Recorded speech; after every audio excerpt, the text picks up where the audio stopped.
Salam jumpa lagi dalam perkuliahan fitokimia. Materi kali ini kita akan mempelajari tentang namanya teknik ekstraksi, yaitu kromatografi. Saya akan share dulu materi pada kali ini. Oke. Ya, kromatografi. Kita akan mempelajari tentang sejarah, kemudian ada juga pengertian, prinsip-prinsip kromatografi, pembagiannya seperti apa, dan juga jenis-jenis kromatografi. Sejarahnya, ada seorang ahli botani nih di tahun 91, namanya Mikhail Svet. Dia pencetus kromatografi. Dia melakukan penelitian atau uji coba di mana ada kolom bening ditambahkan kalsium karbonat, kemudian dialirkan oleh yang namanya pelarut petroleum ether, dan dia akan menghasilkan bercak berwarna hijau. Setelah dia teliti mengandung klorofil, kemudian ada juga bercak warna kuning, dia mengandung xanthofil, dan ada berwarna oranye mengandung karoten. Setiap pigmen warna itu berbeda-beda dikarenakan adanya perbedaan afinitas.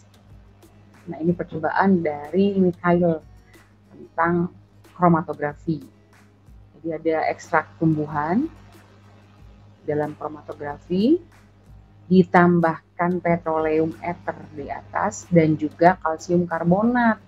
Ternyata setelah dialiri oleh petroleum ether, terjadi 3 bercak atau bagian-bagian dengan warna yang berbeda-beda. Ada hijau, ada kuning, dan juga oranye. Ya, ini percobaan pertama untuk kromatografi. Pengertiannya, menurut asal kata kromatos yang artinya warna dan grafos artinya menulis, sehingga arti kromatografis yaitu menulis dengan warna. Atau pengertian yang lainnya adalah teknik pemisahan yang didasarkan pada perbedaan interaksi antara komponen fase gerak atau pelarut dan fase diam, di mana letaknya di atas media, lapisannya di atas media, melalui media pendukung dalam permukaan padat yang sesuai. Ini pengertian dari kromatografi. Menurut IUPAC, kromatografi adalah metode yang digunakan dalam pemisahan komponen utama dari suatu komponen, di mana komponen tersebut terdistribusi antara fase diam dan fase gerak. Fase gerak biasanya pelarut-pelarutnya, dan fase diam dalam bentuk padatan, cair, gel, kolom, dan juga salut. Prinsip dari kromatografi yang pertama, prinsipnya adanya daya absorpsi. Absorpsi ini berasal dari absorben tertentu suatu senyawa, hasil isolasi maupun terhadap pengotor, dan dengan adanya perbedaan daya serap absorbennya terhadap komponen kimia bergerak dengan kecepatan yang disesuaikan dengan tingkat kepolarannya. Jadi prinsipnya ada daya absorpsi dan juga adanya perbedaan daya serapnya menurut tingkat kepolarannya. Ini 2 prinsip dari kromatografi. Polaritas digunakan sebagai petunjuk sifat dari apa? Pelarut ya, yang kita pernah bahas di pertemuan teknik ekstraksi, khususnya di pemilihan pelarut. Jadi tingkat kepolaran itu tergantung dari pelarutnya, sifat pelarut, dari absorbennya, dan zat yang dipisahkannya juga sangat mempengaruhi. Dan polaritas merupakan suatu faktor yang menentukan daya larut atau kemampuan partisi serta absorpsi solut. Ya, prinsipnya sama, like dissolve like. Yang polar suka akan yang polar, yang non polar suka akan yang non polar. Nah, untuk partisi yang tadi ya memiliki daya partisi, ya tergantung dari daya larut solut dalam 2 macam cairan. Dan dia juga harus peka terhadap perbedaan berat molekul solutnya seperti apa. Dan zat yang terdiri dari satu seri deret homolog paling baik dipisahkan dengan kromatografi partisi. Misalkan pemisahan berbagai jenis asam amino, asam lemak, dan juga gula. Untuk absorpsi, prinsip yang absorpsi selanjutnya adalah Dia peka terhadap bentuk stereometri dari solut yang dipisahkan, dan banyak solut dapat diabsorpsi pada permukaan adsorben tergantung dari konfigurasi solut, serta memiliki kemampuan untuk diabsorpsi, menentukan kemudahan solut dalam dipisahkan menggunakan kromatografi, serta cocok untuk memisahkan campuran solut yang serupa tetapi memiliki perbedaan bentuk stereometriknya. Apa sih arti dari stereometri? Adalah pengukuran bagian geometri yang berkenaan dengan sifat bentuk dalam suatu ruangan. Ini prinsip absorpsi pada kromatografi.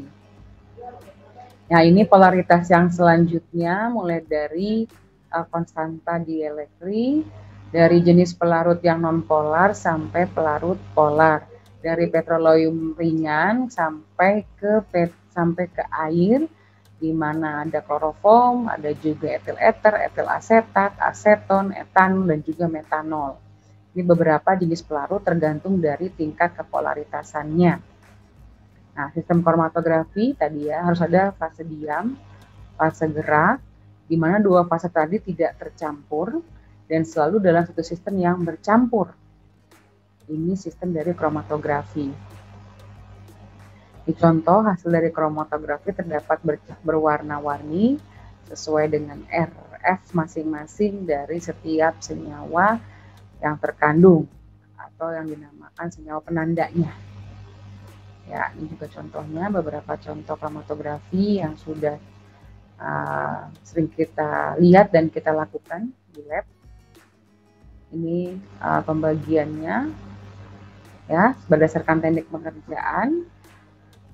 Ada yang namanya kromatografi partisi, kemudian ada yang namanya kromatografi absorpsi, dibagi lagi menjadi kromatografi kolom, kertas, dan juga absorpsi. Kemudian berdasarkan bentuk tempat kromatografinya, ada kolom dan planal, ada juga berdasarkan alat yang digunakan, ada KLT, penukar ion, penyaringan gel, elektroforesis, kertas, dan juga gas. Ini contoh dari kromatografi kolom ya, seperti yang dilakukan oleh Mikhail. Dia memasukkan ekstrak dari tanaman, misalkan ada fase diamnya, kemudian dialiri oleh pelarut sesuai dengan tingkat kepolarannya. Maka akan terjadi proses pemisahan, absorpsi, dan juga partisi. Sehingga akan ditampung tiap senyawa yang ketarik ketika terjadi proses pemisahan tersebut.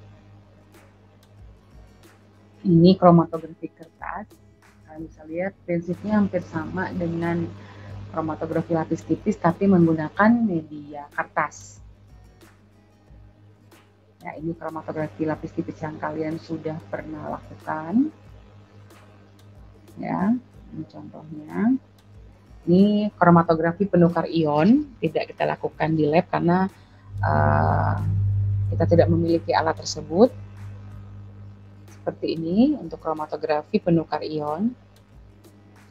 Ini kromatografi filtrasi atau kromatografi gel. Dia menggunakan gel-gel, nanti gel-gel tersebut akan mengikat fraksi-fraksi bagian-bagian dari ekstrak setelah dipisahkan pada kromatografi kolom berupa gel-gel, akan ditampung dalam suatu wadah di mana gel ini adalah terdiri dari polimer gel bit, ya, gelembung-gelembung gel. Jenis kromatografi berdasarkan prinsip kerjanya ada partisi dan absorpsi. Ada kromatografi lapis tipis, ada kromatografi kolom, tadi ya HPLC, GLC, penukar ion, dan gel filtrasi dia menggunakan kolom. Kemudian pemilihan jenis kromatografi harus mudah dilakukan, memiliki tujuan pemisahan yang secara preparatif dan juga analitik. Bentuk senyawa yang dipisahkan tergantung dari volatilitas, bentuk stereometrinya, dan derivatisasinya seperti apa. Pertama, kromatografi lapis tipis. Dia termasuk prinsipnya adalah kromatografi absorpsi, dia akan menjerap atau menyerap. Kemudian fase diamnya atau stasionernya ada yang namanya silika gel, bahan alumina, selulosa, dan kieselguhr. Dan untuk fase mobile atau pelarutnya bisa menggunakan etanol, metanol, kloroform, dan lain sebagainya. Biasanya KLT ini digunakan untuk analisis dari kualitatif, kuantitatif, atau preparatif. Persyaratan KLP, dia memiliki senyawa dengan tingkat penguapannya rendah, bersifat polar boleh, semipolar boleh, non-polar boleh, atau ionik. Dan pelarut yang digunakan atau fase geraknya ini harus mengganggu penjerap dalam kolom kromatografi cair. Dan KLT ini sangat mudah dilakukan karena tidak memerlukan sumber listrik, ya, jadi secara manual. Keuntungannya mampu memisahkan campuran senyawa yang mengandung senyawa murni, dia dapat menghitung atau kuantitas dari suatu senyawa, waktunya cukup cepat, bahannya tidak terlalu banyak, memisahkan senyawa-senyawa hidrofobik, dan digunakan untuk mencari eluen untuk kromatografi kolom, serta dapat mengisolasi senyawa murni dalam skala kecil. Untuk kromatogram sendiri apa? Kromatogram adalah hasil dari proses kromatografi, di mana dia harus menentukan nilai RF, yaitu jarak pengembangan dari suatu senyawa pada kromatogram, di mana jarak ini ditempuh oleh tiap bercak dari titik penotolan pertama, diukurnya dari pusat bercak. Kemudian RF biasanya itu berkisar dari 0,00000 sampai 1. Dan RF sangat berguna untuk mengidentifikasi suatu senyawa. Paling idealnya dari 2 sampai 0,8 untuk hasil RF yang optimal. Faktor yang mempengaruhi harga RF bisa RF-nya di misalkan 0,1 atau 0,7. Apa sih faktor yang mempengaruhinya? Otomatis senyawa tersebut memiliki struktur kimia yang berbeda-beda, sifat penjerapnya seperti apa, tebal dan kerataan lapisan penjerapnya, pelarut dan derajat kemurniannya, kemudian derajat kejenuhannya, dan kepenuhan uap pengembang dalam bejana, istilahnya penjenuhan, kemudian teknik percobaannya seperti apa, jumlah cuplikan yang digunakan, berapa penotolan, semakin banyak semakin baik. Bisa jadi kalau cuma sedikit bagaimana Bu, tergantung jenis dari ekstrak yang akan dikromatografi. Kalau 10 dia sudah pekat, ya silakan saja menggunakan cuplikan 10. Jika dia tidak begitu pekat ekstraknya, Bu mau sampai 100 bagaimana, silahkan juga. Ya. Kemudian yang terakhir adalah suhu. Ini yang mempengaruhi dari harga RF tersebut. Prinsip penampakan noda setelah bergeraknya timbul, dihitung RF-nya. Kemudian Bu, ini kok masih kurang jelas, maka kita memerlukan yang namanya penampak bercak menggunakan alat UV atau alat spektrofotometri UV dan violet, UV dan juga visible, di mana panjang gelombang untuk prinsip penampakan noda ini di panjang gelombang 254. Dia lempengnya akan berfluoresensi dan sampel tampak warnanya gelap. Arti fluoresensi adalah emisi cahaya yang dipancarkan oleh komponen ketika elektron bereksitasi dari energi dasar ke energi yang lebih tinggi dengan melepaskan energi. Untuk 366, adanya penampakan noda terjadi karena adanya daya interaksi antara UV dengan gugus kromofornya, itu tadi berwarna-warni tadi ya, yang terikat oleh auxokrom yang terdapat dalam noda bercak tersebut. Platnya seperti apa Bu? Ya, platnya ini contohnya dari KLT, dari silika gel. Ya, ini kebetulan dia melakukan HPLC, mohon maaf, PLC preparatif atau kromatografi lapis tipis preparatif.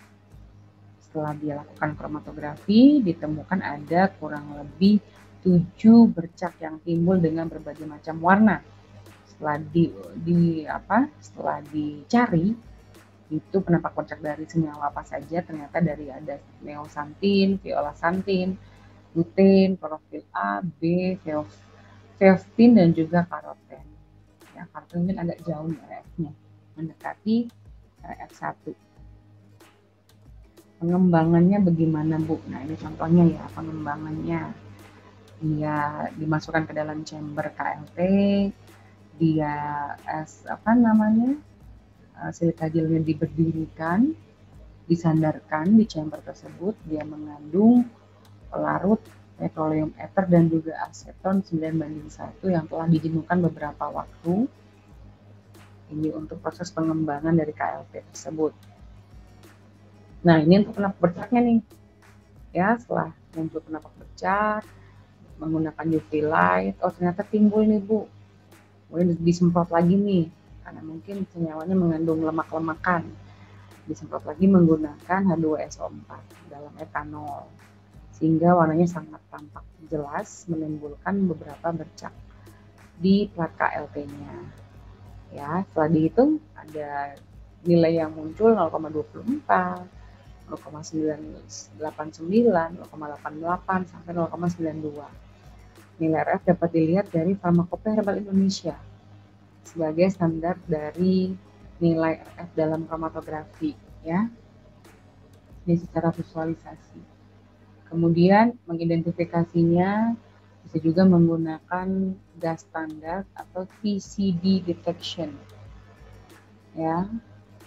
Ini nanti akan memunculkan beberapa puncak-puncak, ya, untuk senyawa hidrogen mungkin di sekitar 2, oksigen di mana, nitrogen di mana, MO atau karbon monoksida di mana, metan di mana, CO2 di mana. Nah, ini membandingkan dengan standar. Untuk kuantifikasi dengan mengukur kepekatan warna spotnya seperti apa, yang digunakan adalah TLC scanner densitometry. Jadi merupakan gabungan scanner dan juga densitometry. Prinsip dari densitometry. Ini kromatografi gas. Prinsipnya seperti ini, dia memiliki gas, ada sampel yang diinjeksikan ke dalam kolom-kolom tersebut, dimasukkan ke dalam oven khusus, bukan oven untuk memanggang. Kemudian dideteksi dengan pendetektor dan akan menghasilkan rekaman-rekaman puncak-puncak dalam sistem recorder, ya. Nanti dalam bentuknya kertas akan keluar dan itu kita bisa baca untuk membandingkannya dengan standar. Prinsipnya adalah partisi atau pemisahan, di mana fase diamnya adalah cairan yang dilapiskan pada saat penyarinya dalam bentuk padatan. Kemudian zat penyangga dalam bentuk padatan. Ada juga fase gerak, dia berbentuk helium, nitrogen, hidrogen. Ini beberapa contoh dari fase geraknya.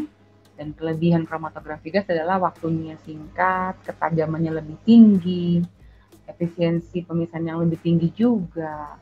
Gasnya memiliki viskositas yang cukup rendah, kesetimbangan partisi gas dan cairan berlangsung secara cepat.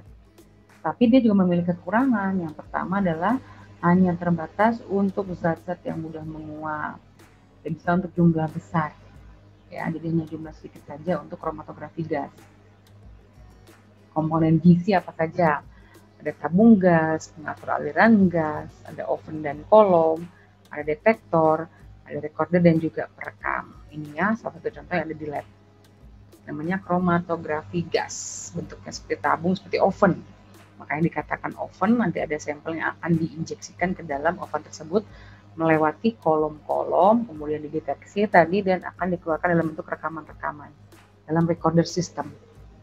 Ini kromatografi dari gas. Kolom gizinya tuh terdiri dari 2 jenis, ada kolom isian, ada kolom pipa terbuka, di mana suhu kolom tersebut diatur secara optimal. Detektornya bagaimana Bu? Dia akan mendeteksi komponen-komponen yang ada dalam sampel dan digambarkan dalam bentuk kromatogram. Biasanya adalah kromatogram dengan puncak-puncak seperti yang sebelumnya tadi ya, yang telah saya kasih lihat di slide sebelumnya. Ini contohnya, puncak-puncaknya ada 12 bercak yang terjerap di dalam kromatografi gas cair. Ada benzaldehid, ada mentol, nikotin. Ya, ini dari Simplicia yang telah melalui proses kromatografi gas cair. Identifikasinya bagaimana dengan membandingkan senyawa standar. Lalu ya, ketika saya mengidentifikasi suatu ekstrak tumbuhan, dibandingkan lagi dengan standarnya. Standarnya apa? Carinya di mana? Di Farmakope Herbal Indonesia maupun buku-buku yang lain, materi medika mungkin, atau suplemen FHI, dan lain sebagainya. Dan kondisi kromatografi harus sama dengan sampelnya. Serta dia diidentifikasi berdasarkan waktu retensi, dan secara kuantifikasi dapat dihitung. Terintegrasinya dengan presentasi luas area puncak sampel terhadap seluruh area puncak-puncak yang ada pada kromatogram. Ini cara menghitungnya ya. Standarisasi internal dan eksternal, normalisasi internal juga bisa. Nah, ini alat yang ketiga, namanya kromatografi cairan kinerja tinggi atau HPLC, High Performance Liquid Chromatography. Ya, ini alatnya.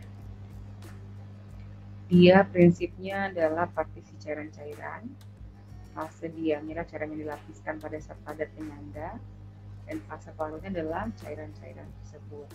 Keuntungannya cepat menganalisis, revolusinya tinggi, sensitivitas reaktornya lebih tinggi, kolom dapat digunakan kembali, idealnya untuk dalam jumlah besar, molekul-molekul besar. Kemudian dapat mudah untuk di recovery sampah atau sisanya juga dapat di recovery. Kekurangannya adalah membutuhkan biaya operasional cukup tinggi karena harga HPLC ini ratusan juta, yang paling murah. Kita memerlukan teknisi atau ahli khusus dalam mengoperasikan alat HPLC. Jadi kalau yang belum mengikuti pelatihan menggunakan HPLC, saya tidak sarankan untuk mengerjakannya langsung atau sendiri karena akan menyebabkan kerusakan alat dan proses perbaikan alat cukup mahal untuk HPLC.